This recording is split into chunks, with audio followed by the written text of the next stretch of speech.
اللہ نے فرمایا توبہ کرو تو خواتین ناجائز فیشن سے آئی بروز بنانا حرام ہے، ناخن بڑھانا حرام ہے۔ یہاں موبائل والے کو میں نے دیکھا، اس کے چھرے جیسے ناخن اتنے بڑے بڑے۔ میں نے کہا کیوں؟ کہہ رہا ہے وہ موبائل کا کور کھولنے کے لیے ضرورت پڑتی ہے۔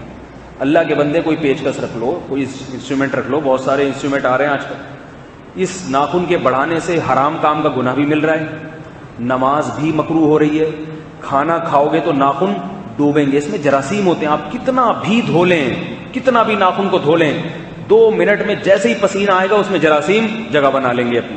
وہ گند ناخن میں بھی جا رہا ہے۔ خواتین کا بھی ایسے ہی ہے، چڑیل جیسے بڑے بڑے ناخن، سالن کھائیں گی اسی میں ناخن ڈبو رہی ہیں۔ ویسے بہت صفائی پسند اسلام اور صفائی اور جو ہے نا وہ ایسے باتیں کرتے ہیں، مگر اتنی گندگی ہے کہ ناخن سارے ڈوب رہے ہیں اس میں۔ کیونکہ آپ جب ہاتھ دھوتے ہیں کھانے سے پہلے تو ناخن کا جو نچلا حصہ ہے وہ نہیں دھلتا، یا تو ہر دفعہ ریک مال سے اس کی گھسائی کریں بیٹھ کے، تو یہ ہو نہیں سکتا۔